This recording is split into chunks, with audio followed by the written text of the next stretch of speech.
tonight we're going to be talking about the Dejudaization of the Galilee. If we can really understand this teaching, we can understand the long-term design of the adversary, the devil. We can also understand how the church in general has fallen prey to this very design, and they have helped to spread anti-Semitism throughout today's church. Unfortunately, this is something that hasn't really been looked into by the Messianic movement, but they will eventually. And when they finally do, a lot of the puzzle pieces will fall into place. First, we have to know what I mean by de-Judaize. To de-Judaize means to take the Jewishness out of something. So in this case,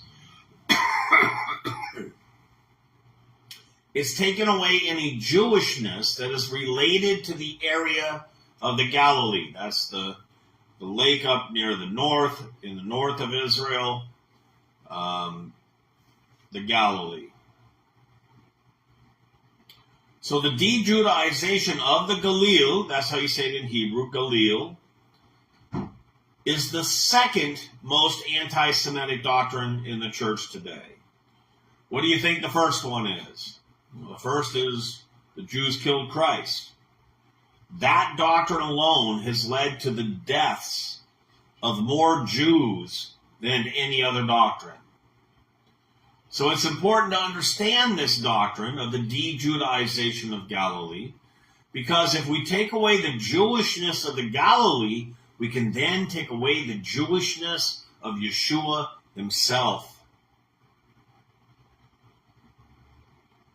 It's easy to be bamboozled by doctrine that purports that there weren't many Jews in the Galilee area in the first century.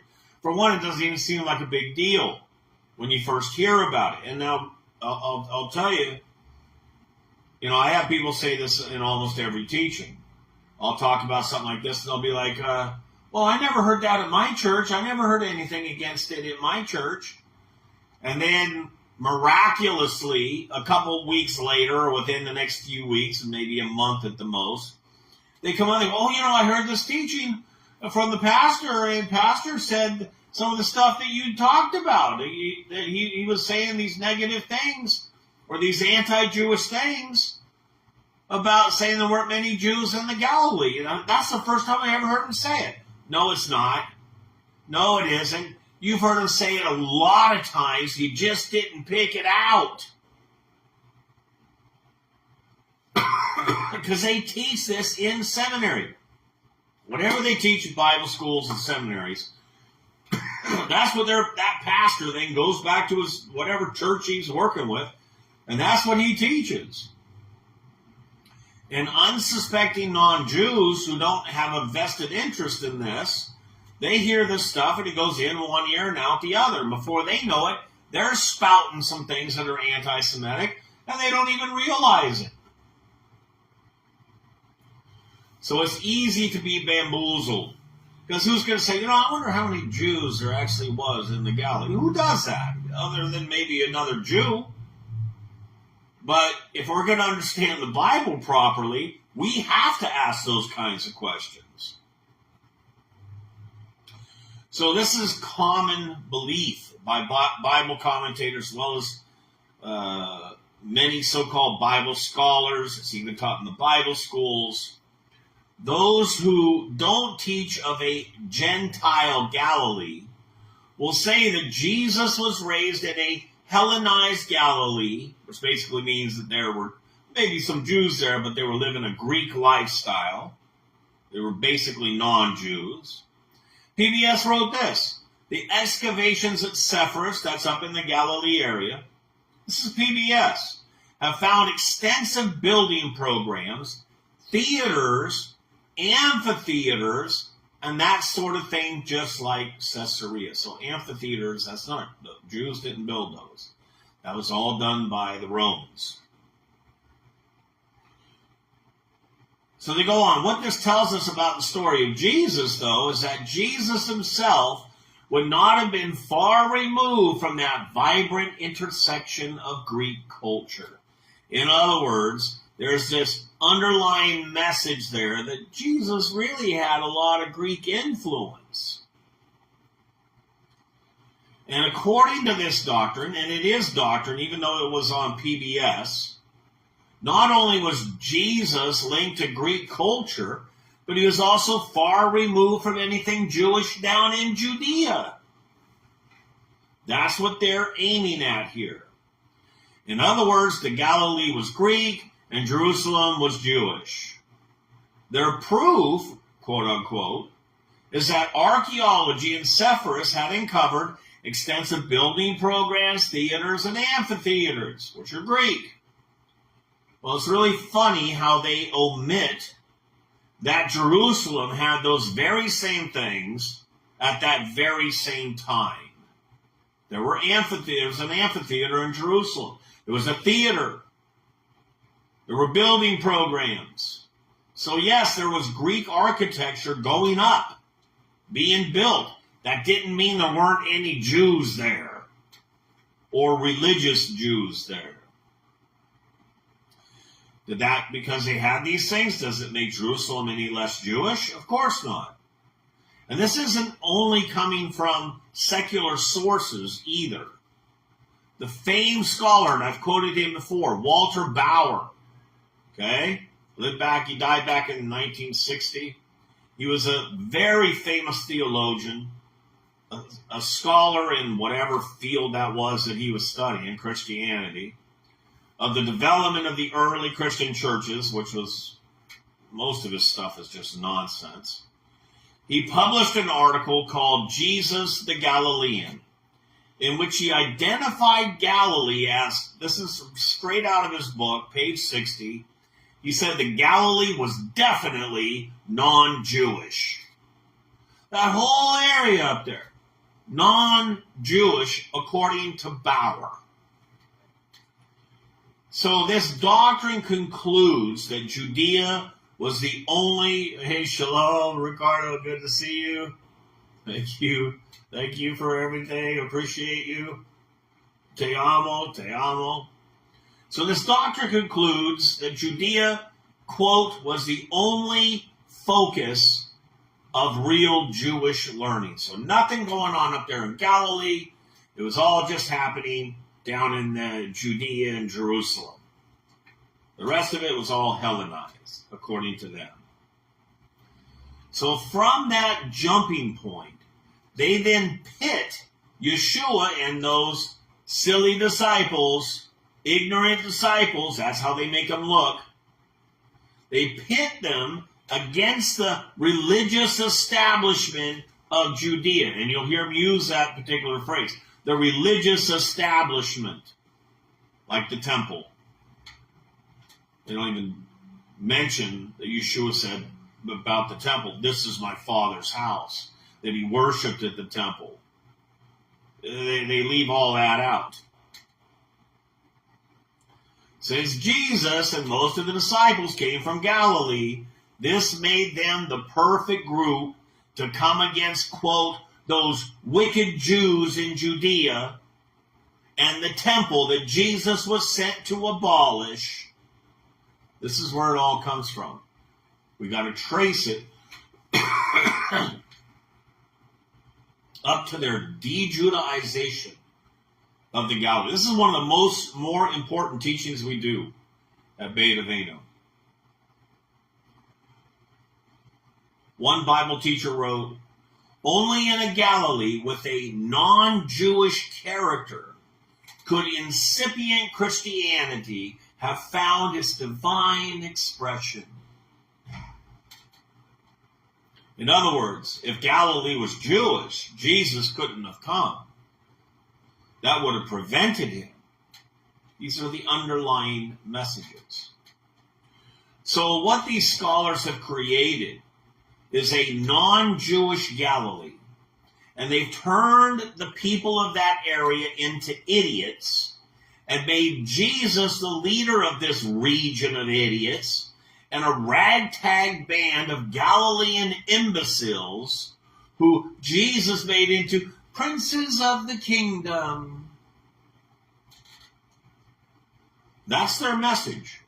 You send me any major pastor, and I will show you where if you can send their messages or something like that, or their books, I will show you this message in their books. Yeshua is made into a pauper, a peasant. They made Mary, Joseph, Yeshua all into peasants. Peter always looks like the bumbling buffoon of little faith, regardless of the fact that he actually walked on water. I haven't seen none of these guys walking on water. Doubting Thomas is branded for eternity as some kind of incompetent. And Matthew, the tax collector, he's his own brand of traitor. And it's all clinched with the passage that says, can anything good come out of Nazareth? And isn't this the Jesus from Nazareth? This is all spliced together to make a Gentilized, albeit uneducated, Galilee.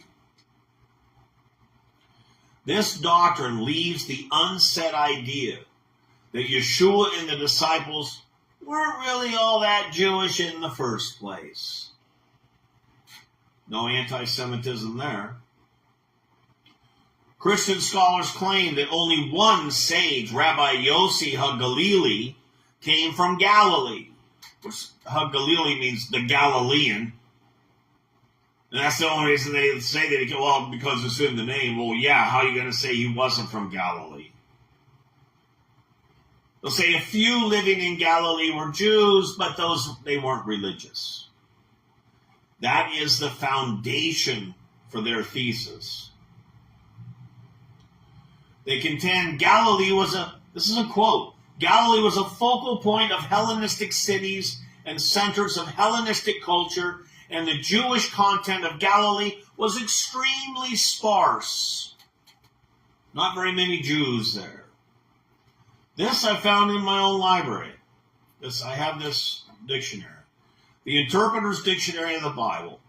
It is truly one of the most widely distributed and influential biblical reference works out there. Almost every pastor I know has this. Almost every pastor has it in his library. Well, it goes so far as to say that, quote, Jews were but a minority in the Galilee region. A minority. There's the Interpreter's Dictionary of the Bible. That's what it looks like. Trevor, good to see you, brother. Now, most Bible dictionary, the title of this is the Dejudaization of the Galilee. I'm explaining how they have taken the Jewishness out of the Galilee region. And by seeing this, by them pushing this idea that there weren't that many Jews there, it leads people to think that Yeshua was raised in an area that wasn't predominantly Jewish. And this is truly one of the most important teachings we do. Even though people may not realize this, especially the first time hearing it, this is one of the most important teachings we do at Beit Aveinu. So most Bible dictionaries and Bible encyclopedias, they report a strong Gentile majority in the Galilee, non-Jewish majority. And by doing so, they have reduced the Jewish context of Yeshua as well as the disciples. Now one may say, well, I never heard that in my church. I bet you have. You just didn't recognize it. You just did not recognize it. Give it a month. If you're somebody that listens to a lot of Christianity, reads a lot of Christian books, give it a month. You'll hear some of the things I'm telling you that they say. You'll hear it now. The Dejudaization of the Galilee is a clever tactic of the enemy to take away yet one more building block of the Jewishness of the New Testament. They might as well just come out and say it. Why mince words? If you want to be like Jesus, stay away from the Jews and their religion. Most of the church fathers said it. Most of them, like 90% of them. So you can see where these roots lead. The Dejudaization of the Galilee is the beginning root of taking away the Jewishness of Yeshua. This is where it all begins. The anti-Semitism in the church. It starts here in the Galilee, even before Yeshua's ministry started. So, the Dejudaization of Galilee is the first domino. If they can establish that, they can simply sit back, hit that domino, and watch the rest fall. Any serious discussion of the Jewishness of Yeshua, it rests exactly on this topic. The claim of a strong Gentile presence in the Galilee, quote unquote, has been an important component of the argument that Galilee was thoroughly infused with Greco-Roman culture, an argument largely based on purported archaeological finds. And we're going to look at that. We're going to be talking about some archaeology tonight. We're going to see that this is all absolute nonsense. Proven. So they say, oh, the archaeology supports it. There's none. There's zero. They have nothing. But that doesn't stop people like Robert W. Funk and other biblical scholars from saying things like this. Quote, semi-pagan Galilee, what?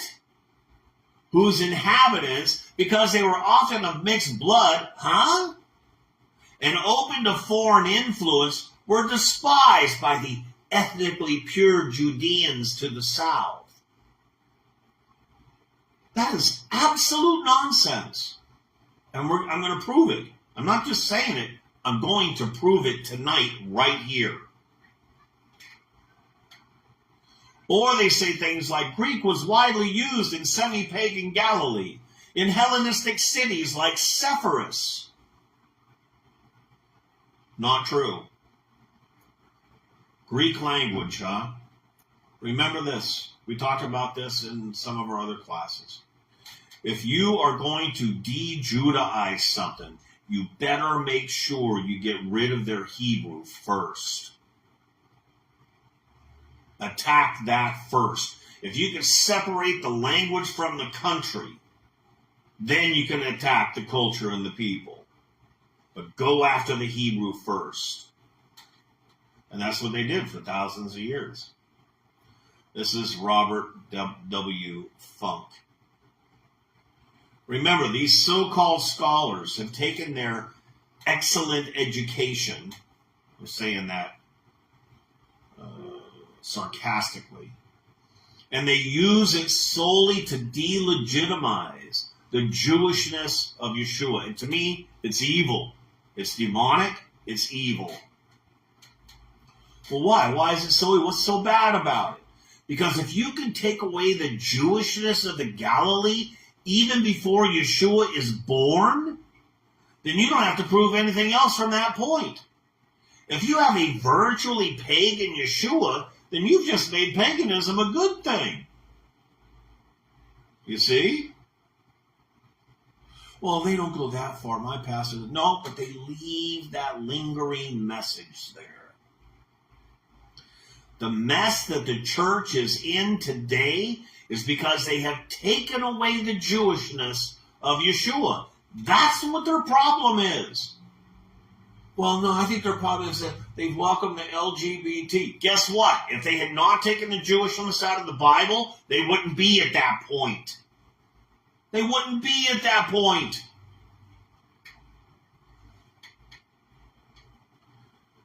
That is a huge problem.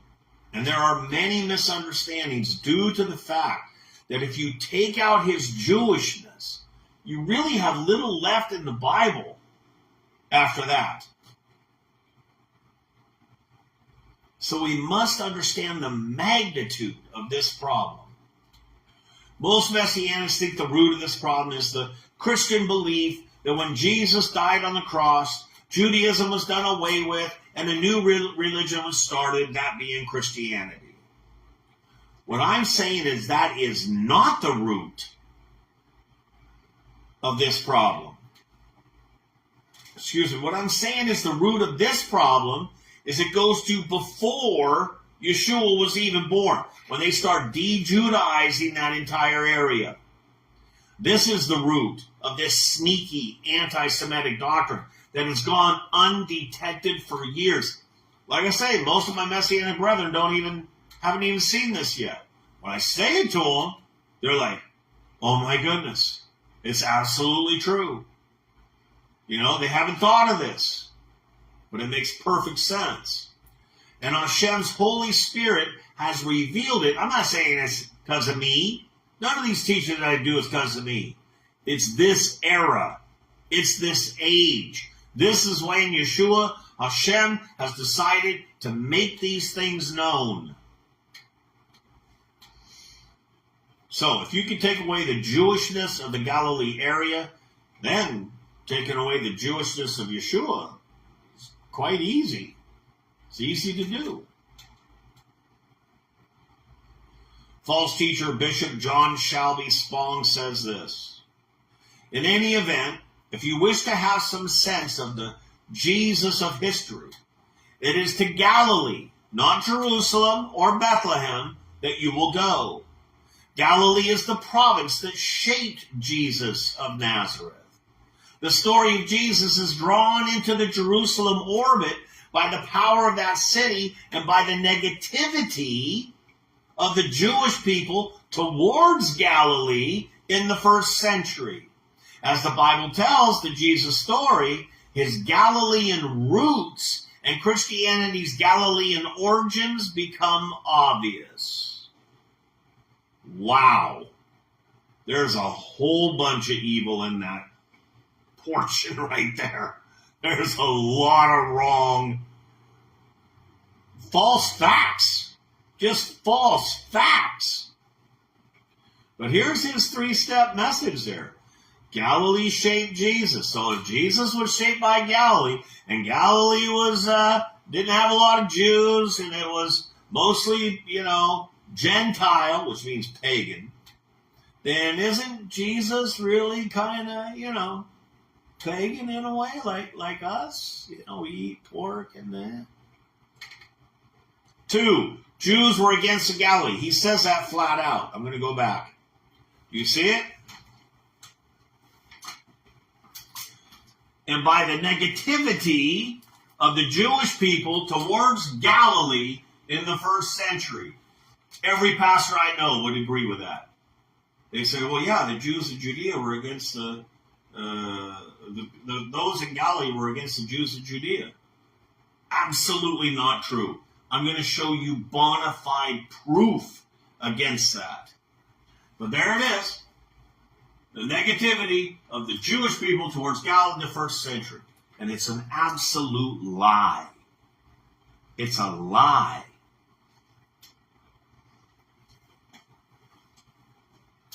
The 3, the roots of Christianity, that of Galilee, are against the Jews. It leaves that flavor, very strong flavor, in fact.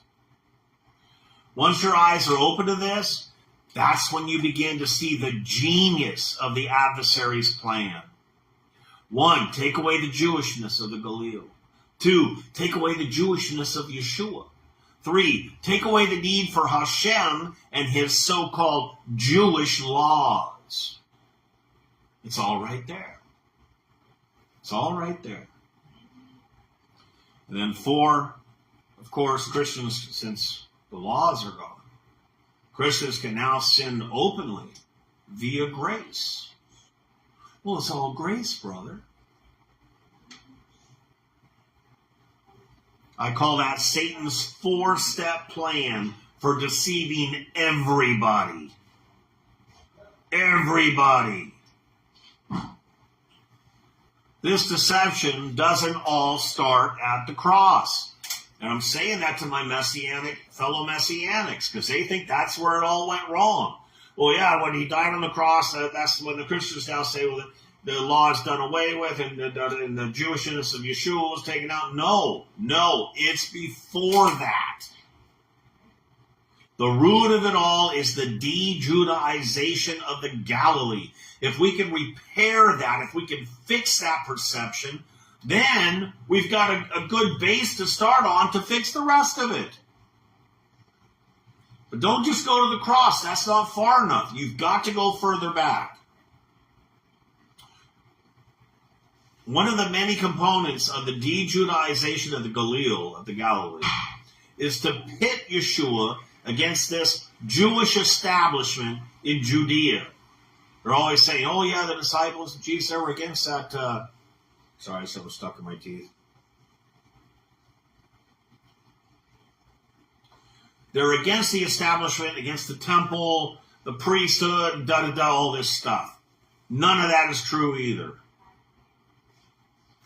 You cannot pit Yeshua against the Jews or the Jewish leadership, or they against him. Did we have some corrupt leaders in the temple? Yes, a few, not many.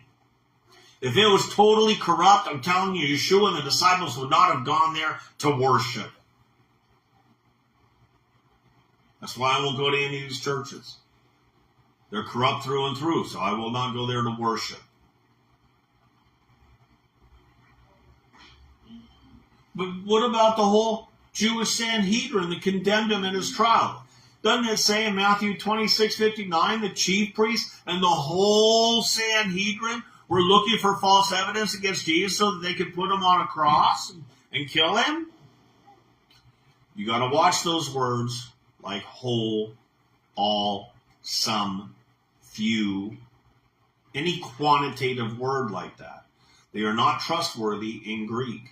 I'll give you an example. It's my favorite example. Luke 2:1, and it came to pass in those days that there went out a decree from Caesar Augustus that all the world should be taxed. All the world. Really? I'm pretty sure the American Indians never paid him one wampum. Right? The Inuit didn't pay him any whale blubber. Okay? So it's not the whole world or all the world. You have to watch these words. It wasn't the whole Sanhedrin. We have a whole teaching just on that, in fact. We know for a fact that the Sanhedrin would not meet during Pesach or any other holiday. It was forbidden. They also never met at night, and they also had to allow a 24-hour period before rendering a verdict of death for capital punishment. None of that happened if you read the story of the Passion. None of that happened. There was a kangaroo court, just a few from the Sanhedrin that did this. The trial of Yeshua did not encompass the whole Sanhedrin court, just a small few amount of its members. Which members? Only a few Sadducees, ones that had been bought off by the Romans. Not one Pharisee was involved in that. Not one. In fact, I'll even throw this in. When you read the story of Yeshua, from the point when he was arrested on Mount of Olives, you do not see the Pharisees involved again till long after the court and the resurrection of Yeshua. You do not see the Pharisees even mentioned, because they would have nothing to do with that. Turning him over to the Romans, this was Jewish law. If you turned a Jew, it doesn't matter what the crime was. If you turned a Jew over to the Romans, that was considered traitorous. And the Sicarii would find you, and they would kill you. So the few that were involved in this corruption, they had bodyguards, they had what we call temple police that were protecting them from the Sicarii. But if you were somebody else and you didn't have that kind of protection, they would kill you. It's why Judas killed himself first. So you're aware, I hope, that the whole Sanhedrin included Pharisees.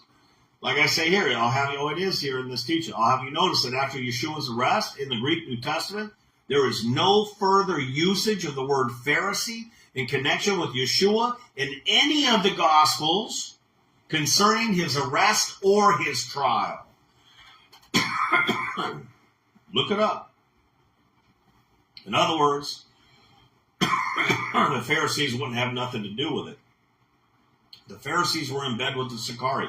These were Jewish death squads. You can read about it in Josephus. And it was considered treason to turn over any Jew to the Roman authorities. That was a death sentence. Pharisees were not involved. You also got to remember that none of the Jews even had the power to put Yeshua to death or anybody else. They did not have that kind of power. The Romans didn't allow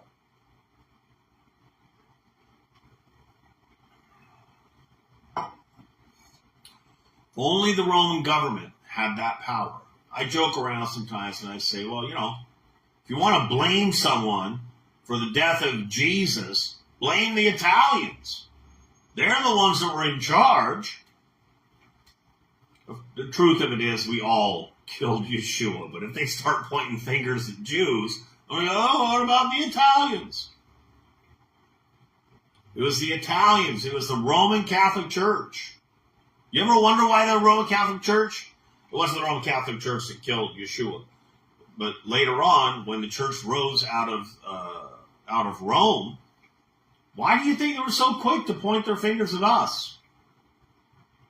Because if an easy reading would be like, no, you guys were the ones that did this. It was the Italians.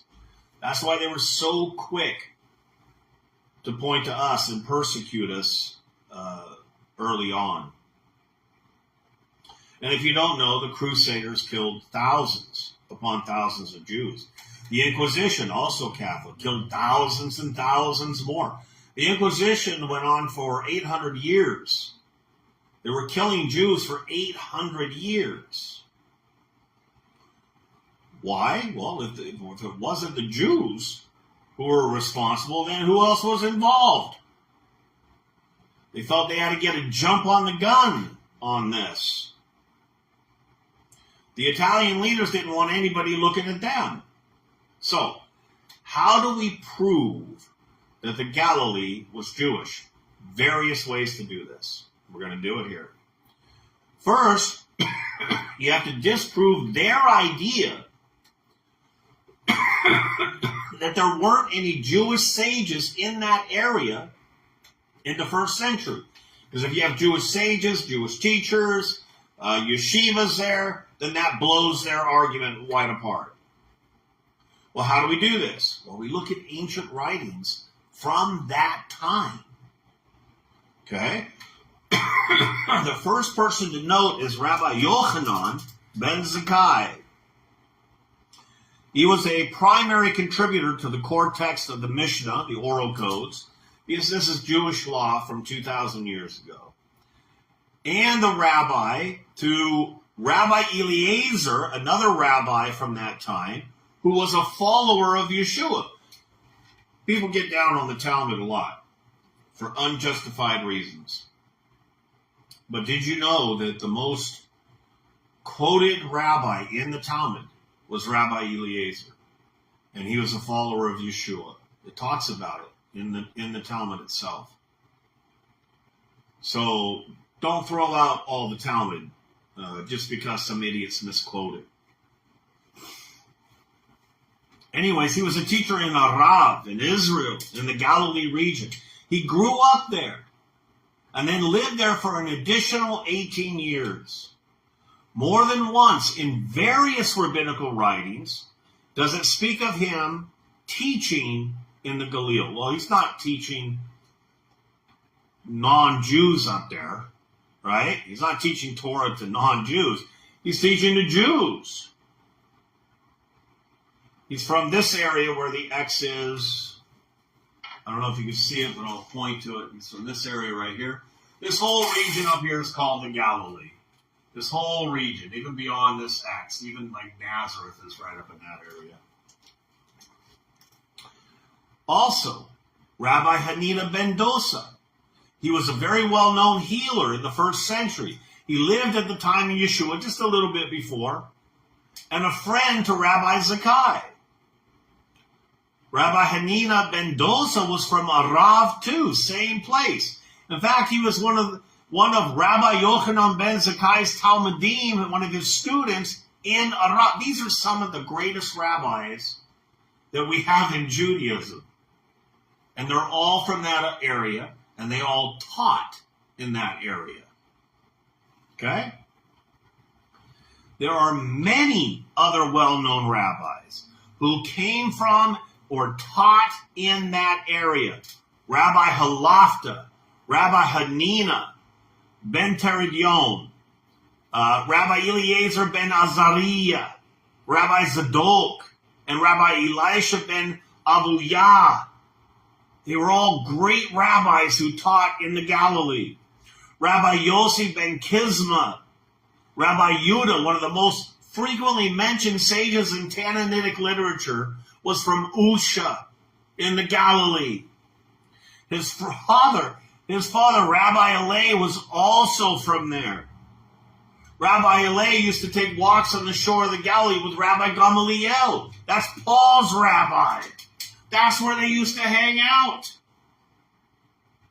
Whenever Gamaliel would come up to see him, they'd go for walks up there in the Galilee. Rabbi Yochanan ben Nuri was from the Galil. The list goes on and on. Most of our greatest sages came from the Galilee. Don't tell me it was sparse.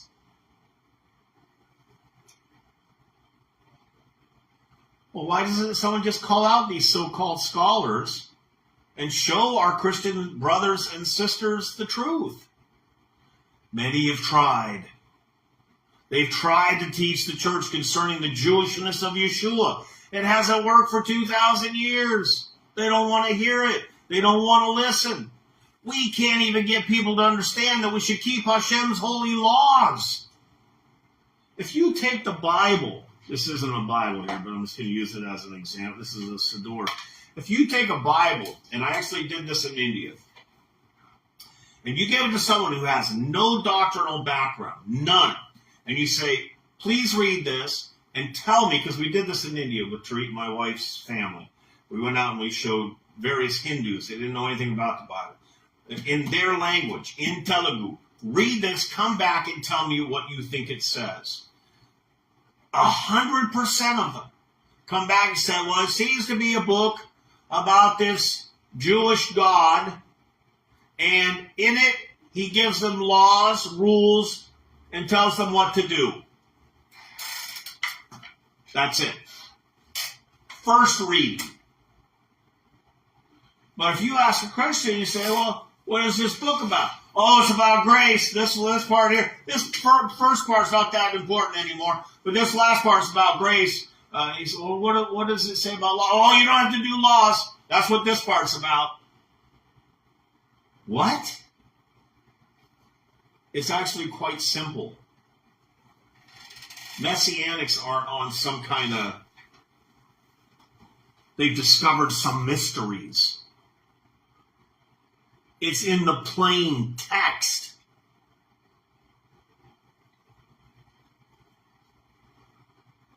So try talking to them about Jewish rabbis. You're not going to get very far. You know, I'm not saying 100% of the Christians. I'm saying a lot of them. Rabbi Eliezer ben Hyrcanus was one of the sages with numerous ties to Galilee. Although he did come from the south where his property was located, we find him several times in the Galilee where he had disciples. He had students up there. He was suspected of being a Jewish believer in Yeshua and was arrested by the authorities for that offense. He remembered that, quote, once I had been walking in the public road of Sepphoris, this is in the Galilee near Nazareth, and began to talk with Yaakov, Jacob, of Kfar Sichnim, who transmitted to me a teaching in the name of Yeshua of Nazareth. He was talking to a believer, a disciple of Yeshua.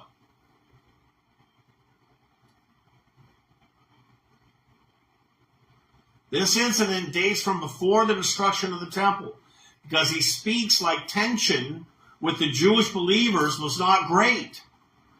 And the sage could have stopped at that time. When there wasn't this is before the wars. He could have stopped to hear a teaching in the name of Yeshua and doesn't seem to mind it. This is before the wars. This was probably Rabbi Eliezer's point of belief when he became a believer in Yeshua. How would you like to have heard that conversation between Rabbi Eliezer and Jacob of Kfar Sichnim? That'd be fantastic. Yaakov of Kfar Sichnim may have heard the very words of Yeshua. In fact, most people think he was the son of Jude, Yeshua's brother. So Yeshua's nephew that led Rabbi Eliezer to the Lord. Rabbi Eliezer was one of the greatest rabbis of all time. And he hears the truth from Yeshua's very own nephew. And he believes. Then, as a Messianic, Rabbi Eliezer would surely want to spend more time in the Galilee with other Messianics in that area, naturally. But there's other ways. We know that the Galilee was largely populated by Jews. There were rabbinic courts in the Galilee. The court of Rabbi Hanina ben Teradyon Sichnin and of Elisha ben Abuyah were both in the Galilee. Courts. Rabbinic courts. Contrary to what we're taught in church, there were also many praiseworthy things said of the Galileans by both the Judeans and those of Jerusalem. This whole thing, well, the enmity between the south and the north and the religious establishment and the Galileans. None of that existed. I'm telling you, none of that existed. The Jews of Galilee were admired. They were looked up to by the Jews of Judea. Galilee was a place of great learning of the rabbis and teachings that came from the rabbis there. They admired them. They were not despised, as the church teaches. In Bible school, they taught us, and I've been to various Bible schools and seminaries, they taught us that the Galileans were crude and uneducated. Here's what one commentator writes. Quote, not only did the urban sophisticated of Jerusalem look down upon the Galileans because of their social status, but the Galileans had a history of associating with the pagan communities along their borders, so their piety was often questioned as well. Oh, I forgot to put it in the citation. I'll do that. But that's a quote. That's a quote. That's what they're saying, that all the Jews there were, basically pagan. So Yeshua was kind of in that same sphere. We hear this prejudice in the first chapter of the Gospel of John. Yeshua calls Philip to be one of his 12 disciples. Philip gets all excited, rushes over to tell his friend Nathanael, and he and Andrew and Peter had found the Mashiach, had found the Messiah. To which Nathanael replies, can anything good come out of Nazareth? Can anything good come out of Nazareth? So they think, well, the whole area must have been terrible. Right? Nazareth, another says Galilee. Right? This whole area is just terrible. We forget that Nathanael was from the Galilee too. He was a Jew from the Galilee. Notice he said, can anything good come from Nazareth? Specifically Nazareth, not the whole Galilee. Why did he even say that? Nathanael was from Cana, Okay? Cana was a more established town in that area. At that time, Nazareth was a new town, not nearly as well known. So there was a little bit of rivalry there. Ooh, I lost you. Oh, no. Did I lose you? It's probably... Let's see if it froze. No, it's not even froze. How come my phone went down? Uh-oh. What is happening? If you're online watching, please let me know if you can still see this. Oh, because somebody called me on this phone. That's what happened. I think we're okay.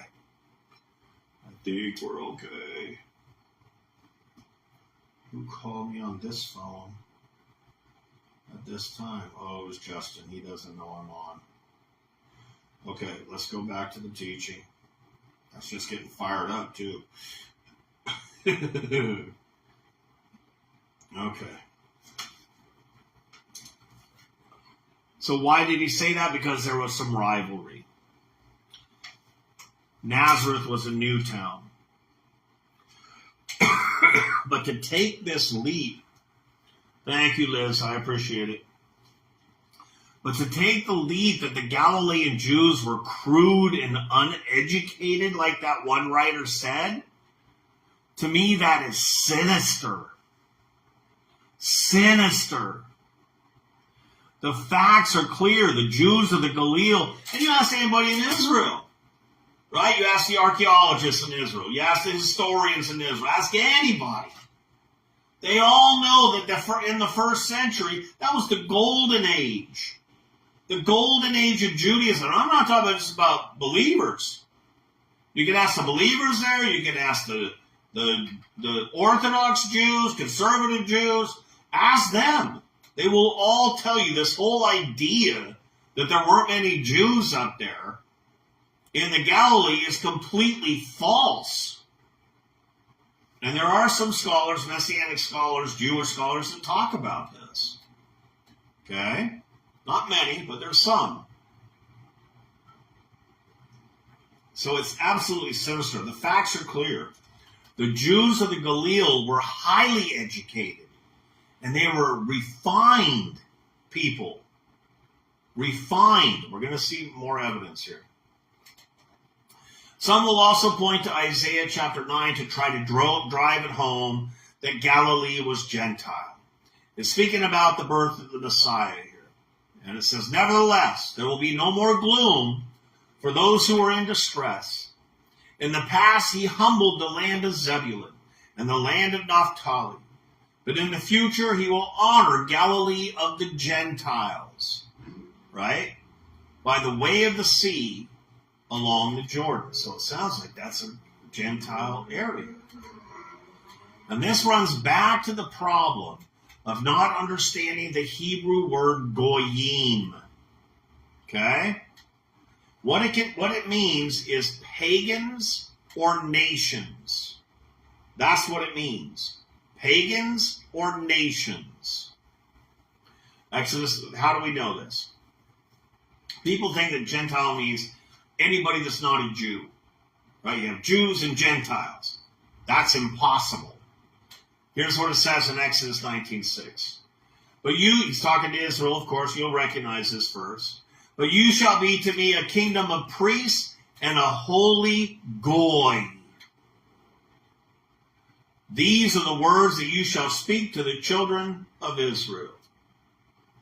So according to this idea about Gentiles, this isn't possible because it's talking about Jews. How can you be a holy Gentile Jew? You can't do it. And they're thinking you're either a Gentile or you're a Jew.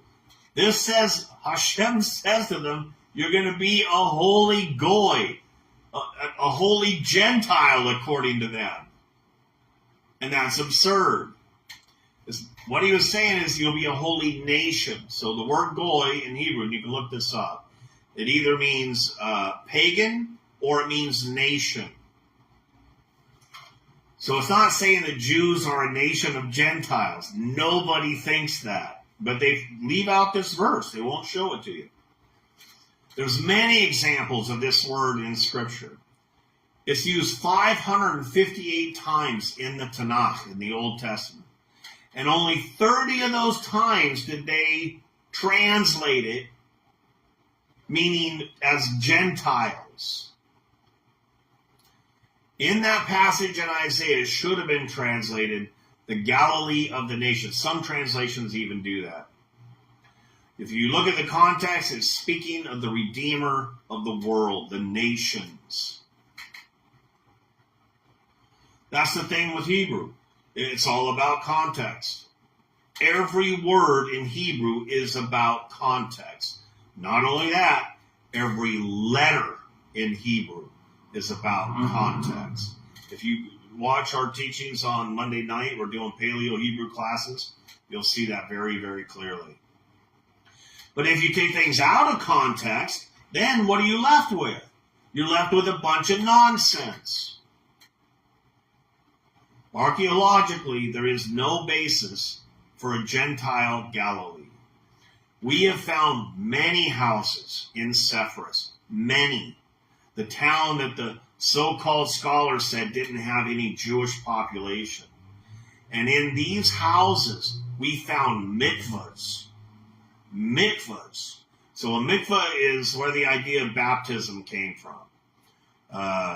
It's like you walk down into it, you dunk yourself, and then you walk out of it. They're very well known in Judaism. And we found many of these mikvahs in the town, in these houses. No non-Jew would have a mikvah. They're built in a very specific way.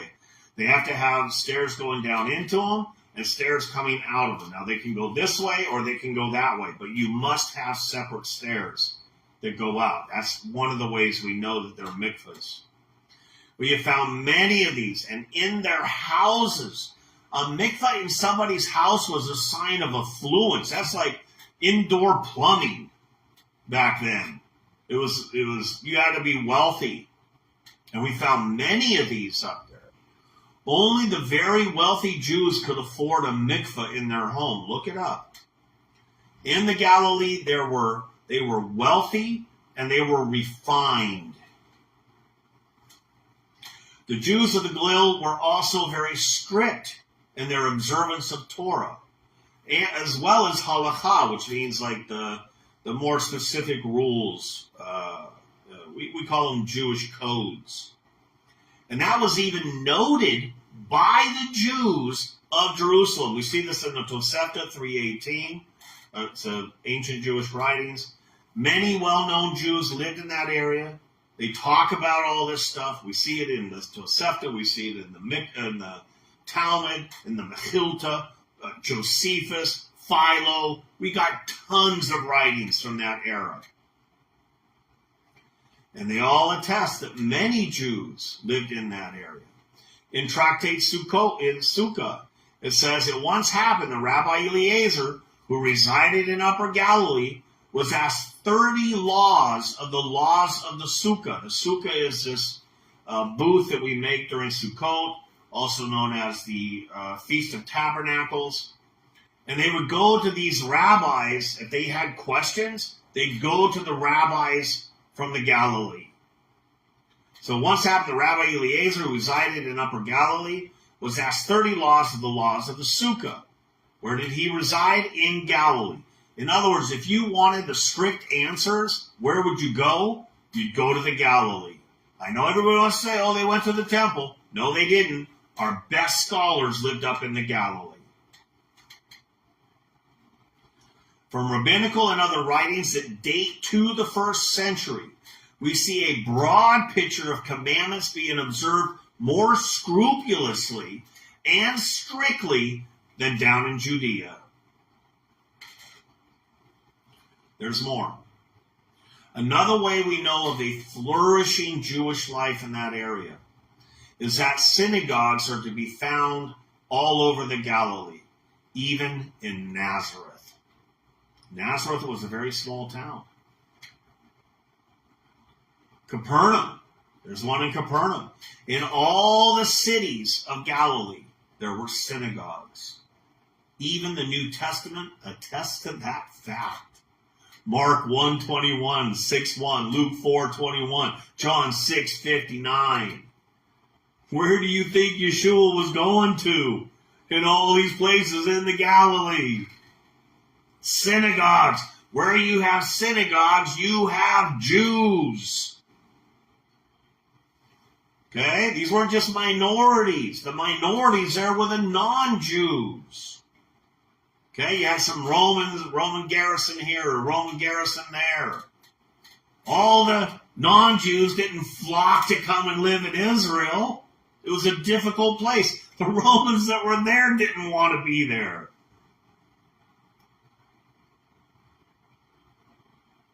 The synagogue of Nazareth is spoken of in the New Testament. It says in Luke 4:16, and he came to Nazareth, where he had been brought up.